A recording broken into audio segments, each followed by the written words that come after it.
ಇವತ್ತು ಪಾಸ್ತಾ ಹೇಗೆ ಮಾಡೋದು ಅಂತ ನೋಡೋಣ ಬನ್ನಿ. ಇದು ಮಾಡ್ಕೊಳ್ಳೋದಕ್ಕೆ ತುಂಬ ಸುಲಭ, ತುಂಬ ಟೇಸ್ಟಿಯಾಗೂ ಇರುತ್ತೆ. ನಾನು ಒಂದು ಪಾತ್ರೆಗೆ ನೀರು ಕಾಯಕ್ಕೆ ಇಟ್ಕೊಂಡಿದ್ದೆ.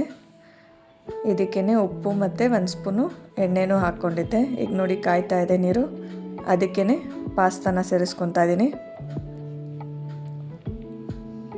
ಈಗೆಲ್ಲ ಒಂದು ಸತಿ ಮಿಕ್ಸ್ ಮಾಡ್ಕೋಬೇಕಾಗತ್ತೆ. ಇದನ್ನು ಚೆನ್ನಾಗಿ ಬೇಯಕ್ಕೆ ಬಿಡೋಣ.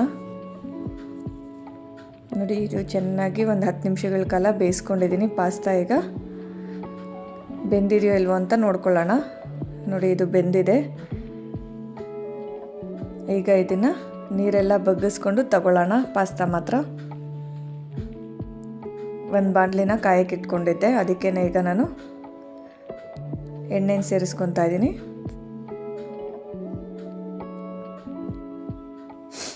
ಎರಡು ಟೇಬಲ್ ಸ್ಪೂನು ಎಣ್ಣೆನ ಸೇರಿಸ್ಕೊತಾ ಇದ್ದೀನಿ. ಇದಕ್ಕೇ ಈಗ ನಾನು ಒಂದು ಈರುಳ್ಳಿನ ಕಟ್ ಮಾಡಿ ಇಟ್ಕೊಂಡಿದ್ದೆ, ಅದನ್ನು ನಾನು ಸೇರಿಸ್ಕೊತಾ ಇದ್ದೀನಿ. ಈಗ ಈರುಳ್ಳಿನ ಚೆನ್ನಾಗಿ ಫ್ರೈ ಮಾಡ್ಕೋಬೇಕು.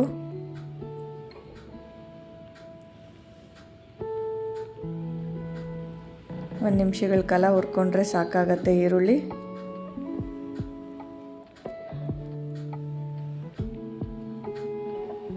ಇದಕ್ಕೇ ಈಗ ನಾನು ಶುಂಠಿ ಬೆಳ್ಳುಳ್ಳಿ ಪೇಸ್ಟ್ನ ಸೇರಿಸ್ಕೊತಾ ಇದ್ದೀನಿ, ಒಂದು ಅರ್ಧ ಸ್ಪೂನು. ಈಗ ಅದನ್ನು ಅಷ್ಟೇ ಹಸಿ ವಾಸನೆ ಹೋಗೋ ಗಂಟನೂ ಬಾಡಿಸ್ಕೋಬೇಕಾಗತ್ತೆ.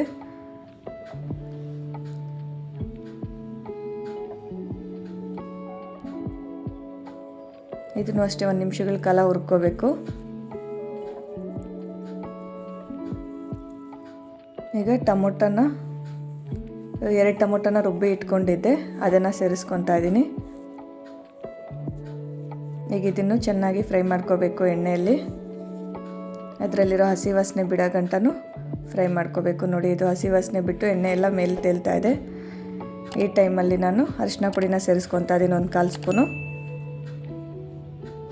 ಹಾಗೆ ಗರಂ ಮಸಾಲ ಒಂದು 1/4 ಸ್ಪೂನ್ ಸೇರಿಸ್ಕೊತಾ ಇದ್ದೀನಿ. ಹಾಗೆ ಒಂದು 1/4 ಸ್ಪೂನು ಧನಿಯಾ ಪುಡಿ.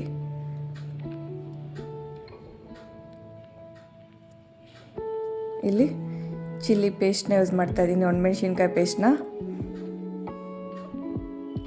1 ಸ್ಪೂನ್ ಆಗೋಷ್ಟು ಹಾಕ್ಕೊಂಡಿದ್ದೀನಿ. ಅದನ್ನು ಅಷ್ಟೇ ಚೆನ್ನಾಗಿ ಫ್ರೈ ಮಾಡ್ಕೋಬೇಕು.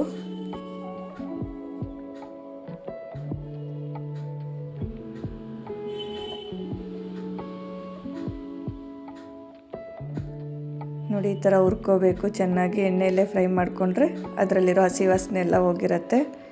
ಈಗ ಇದಕ್ಕೇ ಸೋಯಾ ಸಾಸ್ನ ಸೇರಿಸ್ಕೊತಾ ಇದ್ದೀನಿ, 1 ಟೇಬಲ್ ಸ್ಪೂನ್ ಅಷ್ಟು.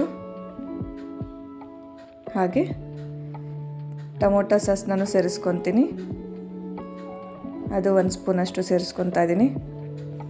ಈಗೆಲ್ಲ ಒಂದು ಸತಿ ಮಿಕ್ಸ್ ಮಾಡ್ಕೊಳ್ಳೋಣ.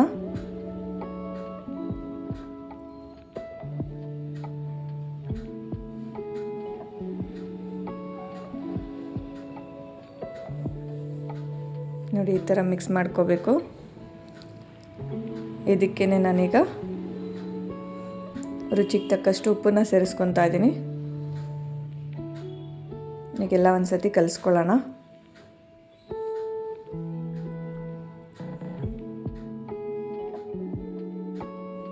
ಇದಕ್ಕೇ ಈಗ ನಾನು ಒಂದು ಅರ್ಧ ಗ್ಲಾಸು ನೀರು ಹಾಕ್ಕೊತಾ ಇದ್ದೀನಿ.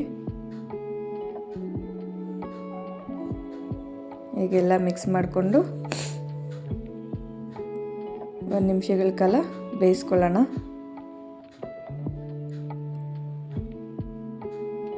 ನೋಡಿ, ಇದು ಕುದೀತಾ ಇದೆ. ಈಗೆಲ್ಲ ಒಂದು ಸತಿ ಮಿಕ್ಸ್ ಮಾಡ್ಕೊಂಡಿದ್ದೀನಿ. ನಾವು ಬೇಯಿಸಿ ಎತ್ತಿಟ್ಕೊಂಡಿದ್ವಲ್ಲ ಪಾಸ್ತಾನ ಸೇರಿಸ್ಕೊತಾ ಇದ್ದೀನಿ. ಇಲ್ಲಿ ನಾನು ಒಂದು ಚಿಕ್ಕ ಪ್ಯಾಕೆಟ್ ಪಾಸ್ತಾನ ಯೂಸ್ ಮಾಡಿದ್ದೀನಿ, ಅದನ್ನು ಬೇಯಿಸಿ ಇಟ್ಕೊಂಡಿದ್ದೆ, ಅದನ್ನು ಸೇರಿಸ್ಕೊಂಡಿದ್ದೀನಿ. ಈಗೆಲ್ಲ ಒಂದು ಸತಿ ಮಿಕ್ಸ್ ಮಾಡ್ಕೊಳ್ಳೋಣ. ಆ ಮಸಾಲೆ ಎಲ್ಲ ಪಾಸ್ತಾಗೆ ಚೆನ್ನಾಗಿ ಹಿಡಿಬೇಕು, ಆ ಥರ ಮಿಕ್ಸ್ ಮಾಡ್ಕೊಳ್ಳಿ.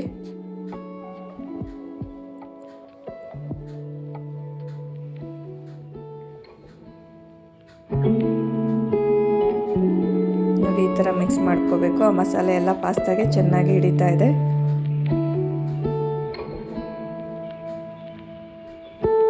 ಈ ಟೈಮಲ್ಲಿ ನಾನು ಮ್ಯಾಗಿ ಮಸಾಲಾನ ಯೂಸ್ ಮಾಡ್ತಾ ಇದ್ದೀನಿ 1 ಸ್ಪೂನಷ್ಟು. ಈಗೆಲ್ಲ ಒಂದ್ಸತಿ ಮಿಕ್ಸ್ ಮಾಡ್ಕೊಳ್ಳಿ.